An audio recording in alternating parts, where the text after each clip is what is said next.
Today's episode of Overlooked History is about Robert Smalls and his nautical adventures. Robert Smalls was born April 5, 1839, to Lydia Polite, a slave.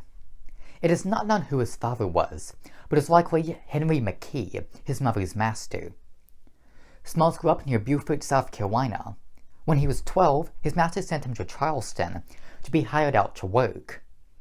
While in Charleston, he worked in a hotel and later became a lamplighter. Smalls eventually began working at the Charleston wharf and gained experience on ships. He managed to become a wheelman, meaning he was left in charge of steering vessels. In 1856, Smalls married Hannah Jones. At the outbreak of the Civil War, Smalls was still in Charleston.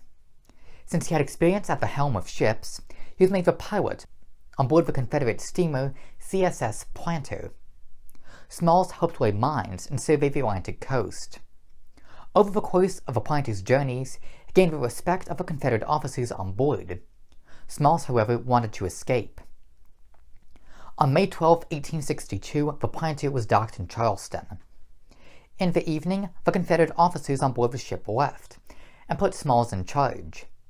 They felt he wouldn't risk escape, so they thought there wouldn't be any trouble. Meanwhile, several family members of the slaves on the Planter were stowaways on a nearby steamer. Smalls managed to get them on board the Planter by 3 a.m.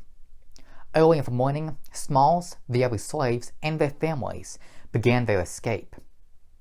With Smalls at the helm of the Planter, they passed by several Confederate forts, including Fort Sumter, without trouble.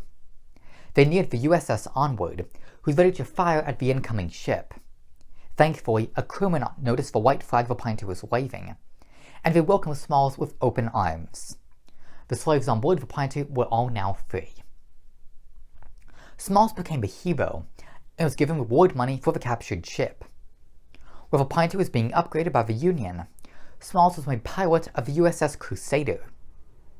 He later became pilot of the USS Keokuk and the USS Issac Smith. By 1863, he had been made pilot of his former ship, now called the USS Planter. Later, in the heat of battle, the Planter's captain surrendered to Confederate forces and ran to the coal bunker. Smalls refused to surrender and managed to steer the ship to safety. For his heroism, he was made captain of the Planter. This made him the first African-American captain in U.S. Navy history. After the war, Smalls became a businessman in his hometown of Beaufort. While in Beaufort, he helped establish a horse-drawn railway connecting the city and Charleston. The railroad was notable as all but one member of its board of directors were freed slaves. In 1868, he was a delegate to the South Carolina Constitutional Convention. In 1872, he became vice president of the South Carolina Republican Party. From 1874 to 1878, and from 1880 to 1886, he served in the U.S. House of Representatives. He died in 1915 from a combination of diabetes and malaria.